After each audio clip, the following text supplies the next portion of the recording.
नमस्कार बंधुरा आमी ओली लाइफे तली चैनेले सबाइके स्वागत।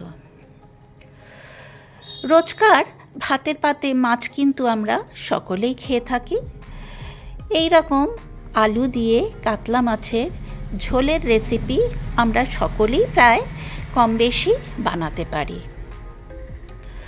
सकलेई प्रत्येकेर निजस्व पद्धतिते एई माछ रान्ना करे थाकेन।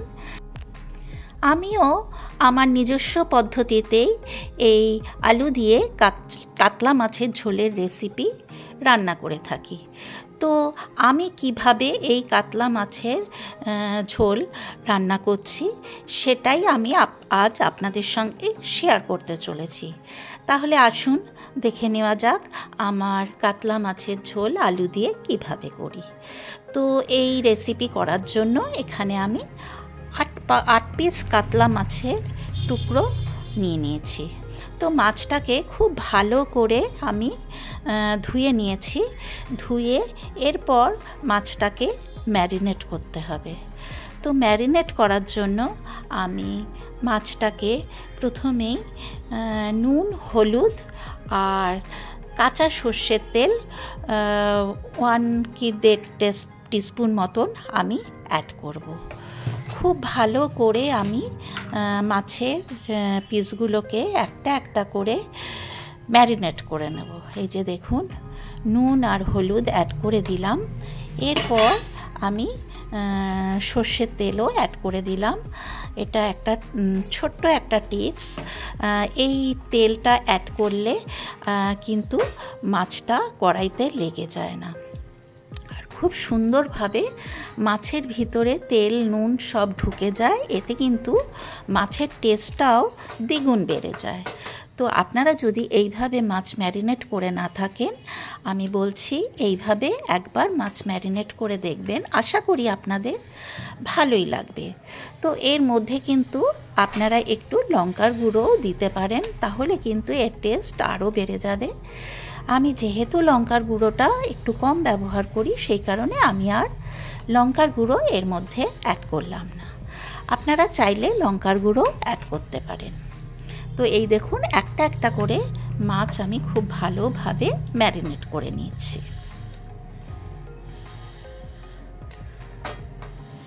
তো আমার মাছটা ম্যারিনেট করা হয়ে গেছে। এরপর আমি এটাকে ঢাকা চাপা দিয়ে 30 মিনিট মতন রেখে দেব।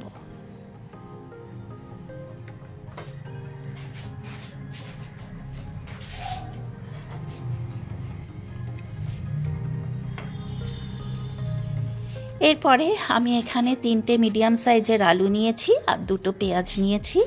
আলুটাকে আমি কেটে নেব। আপনারা সকলেই জানেন আলু কাটতে, তাও আমি দেখিয়ে দিচ্ছি যে কিভাবে আলুটা আমি কাটছি। যারা নতুন রাঁধুনি তারা অনেকেই জানেন না কিভাবে কাটতে হয়, সেই কারণেই আমি নতুন রাঁধুনিদের জন্যই আলুটা কাটা দেখাচ্ছি। এইভাবে লম্বা লম্বিভাবে আমি আলুটাকে কেটে নিচ্ছি।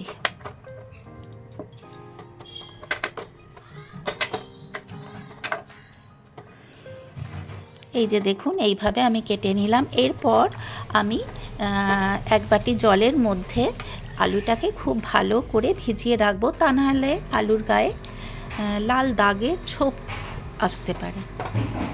এদিকে মিক্সির জারের মধ্যে আমি একটা পেঁয়াজ 4 টুকরো করে নিয়েছি, ছোট ছোট 4-5 কোয়া রসুন আর 1 ইঞ্চি আদা। এটাকে আমি মিক্সিতে পেস্ট করে নেব আর 2টো কাঁচা লঙ্কাও ওর মধ্যে অ্যাড করে দিয়েছি। এই যে দেখুন মিক্সিতে আমার মশলাটা পেস্ট হয়ে গেছে। এদিকে আমি কড়াই বসিয়ে দিয়েছি, ওতে আমি 3 টেবিল চামচ মতন সর্ষের তেল অ্যাড করলাম। রান্নাটা আমি করব সম্পূর্ণ সর্ষের তেলে। আর এই গরম তেলের মধ্যে আমি 1/2 টিস্পুন হলুদ আর 1/2 টিস্পুন নুনও অ্যাড করে দিলাম। এটাও একটা টিপস। এই যে দেখুন এর মধ্যে যদি আমি মাছটা ভাজা করি, এটা আমি কিন্তু অবশ্যই নতুন রাঁধুনিদেরকে শেখানোর জন্যই বলছি, যদি তেলের মধ্যে নুন আর হলুদ 1/2 টিস্পুন করে দিয়ে দেওয়া যায় তাহলে কিন্তু মাছটা কড়াইয়ের গায়ে লেগে যাবে না। তো তো ঢাকা চাপা দিয়ে আমি মাছটাকে, যে দেখেছেন মাছটাকে যে আমি উল্টাচ্ছি, তো একটুও কিন্তু লেগে যায়নি। এইভাবে যদি মাছ ভাজা করা যায় তাহলে কিন্তু মাছটা খুব ভালোভাবেই ভাজা যায়। তো উল্টে পাল্টে আমি সবগুলো মাছ খুব ভালোভাবে হালকা লাল কালারের ফ্রাই করে নিয়েছি। খুব বেশি কড়া মাছ আমি ভাজিনি, খুব বেশি কড়া মাছ ভাজলে কিন্তু মাছের টেস্ট নষ্ট হয়ে যায়, সেই কারণেই আমি হালকা করে মাছগুলোকে ফ্রাই করে নিয়েছি। তো মাছ ভাজাগুলো আমি একটা পাত্রের মধ্যে তুলে নিচ্ছি।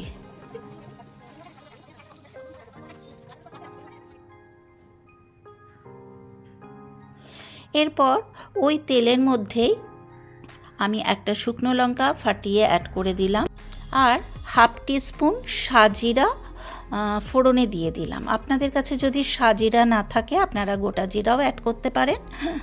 তো আমার কাছে সাজিরা ছিল, আমি সাজিরা অ্যাড করে দিয়েছি। এরপর একটা মিডিয়াম সাইজের পেঁয়াজ কুচি করে রেখেছিলাম, সেটাকেও অ্যাড করে হালকা বাদামি করে আমি ফ্রাই করে নেব। খুব কড়া করে আমি পেঁয়াজটাকে ফ্রাই করব না, হালকা বাদামি করে পেঁয়াজটাকে আমি মিনিট 3-4 সময় ধরে ফ্রাই করে নেব। এই যে দেখুন আমার পেঁয়াজটা কিন্তু ফ্রাই হয়ে গেছে। এরপরে আমি লম্বা করে কেটে রাখা আলুর টুকরোগুলোকেও ওর মধ্যে অ্যাড করে দিলাম। এরপরে আলুটাকেও আমি ওই পেঁয়াজের সাথে খুব ভালো করে ফ্রাই করে নেব। আলুর মধ্যেও আমি 1 টিস্পুন নুন আর 1 টিস্পুন হলুদ পাউডার অ্যাড করে দিলাম। দিয়ে আবারও খুব ভালো করে গ্যাসের ফ্লেমটাকে মিডিয়াম টু হাই করে আমি আলুটাকে ফ্রাই করে নিচ্ছি মিনিট 3-4 সময় ধরে। তো আলুটা আমার ফ্রাই হয়ে গেছে। এরপর আমি মিক্সিতে যে পেঁয়াজ আদা রসুনের পেস্টটা বানিয়েছিলাম সেটাকেও ওর মধ্যে অ্যাড করে দিলাম। দিয়ে এরপর আলুর সাথে এই পেঁয়াজের রসুনের পেস্টটাকেও আমি খুব ভালো করে কষিয়ে নেব যতক্ষণ পর্যন্ত না মশলার কাঁচা গন্ধ চলে যাচ্ছে। ঝাল লঙ্কার গুঁড়ো হাফ টিস্পুন আর কাশ্মীরি মির্চ হাফ টিস্পুন অ্যাড করে দিলাম। দিয়ে আবারও খুব ভালো করে আমি কষিয়ে নিচ্ছি। মিনিট 5-7 সময় ধরে মশলাটাকে আলুর সাথে কষিয়ে নিতে হবে। ঢাকা চাপা দিয়ে কষিয়ে নিলাম।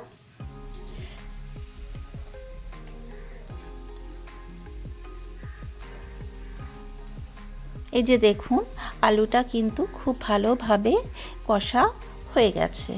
তো মিনিট 7-8 সময় ধরে আমি আলুটাকে মশলার সাথে কষিয়ে নিলাম। এরপর আমি tomato ketchup half teaspoon add করে দিলাম। আপনাদের কাছে যদি টমেটো থাকে আপনারা টমেটো অ্যাড করতে পারেন। আমার কাছে টমেটো ছিল না আজ, সেই কারণে আমি tomato ketchup half teaspoon add করে আবারও আলুর সাথে ভালো করে কষিয়ে নিচ্ছি।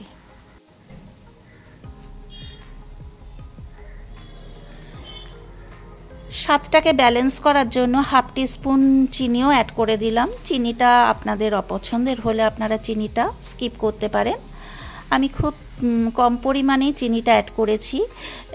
চিনিটা দিলে কিন্তু যে কোনো রান্নার টেস্ট দ্বিগুণ বেড়ে যায় বলে আমার মনে হয়।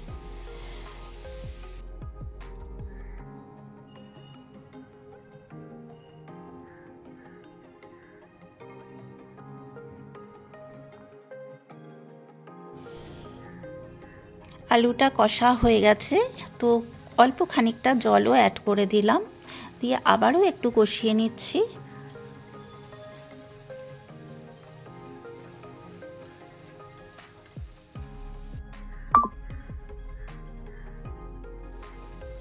এরপরে আমি পরিমাণ মতন জল অ্যাড করে দিলাম।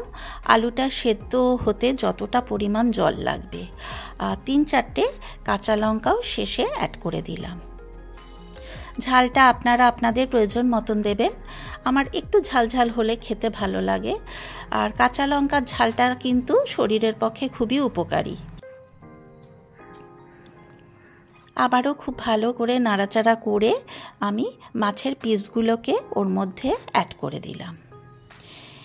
এরপর মাছের পিসগুলো দিয়ে আমি আবারও মিনিট 5-7 সময় ধরে একটু ফুটিয়ে নেব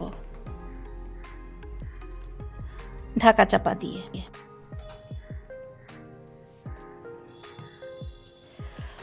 তো ঢাকা চাপা খুলে দিলাম। এই যে দেখুন, আমার কাতলা মাছের আলু দিয়ে ঝোল কিন্তু অলমোস্ট রেডি হয়ে গেছে। কেমন হয়েছে যদি ভালো লাগে অবশ্যই একটা লাইক শেয়ার কমেন্ট করতে ভুলবেন না।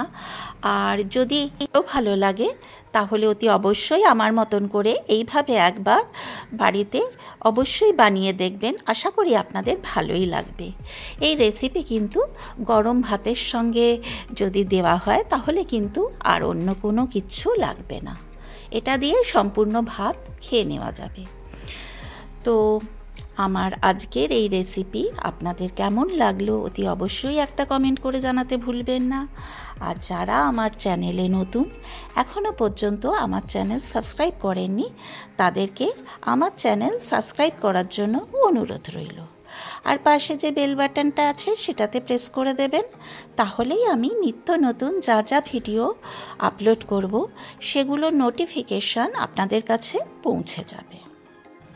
তাহলে আজকের মতন এই পর্যন্ত। এরপর আমি হাজির হব অন্য কোনো দিন অন্য কোনো নতুন ভিডিও নিয়ে। আপনারা সবাই সুস্থ ও ভালো থাকবেন। ধন্যবাদ।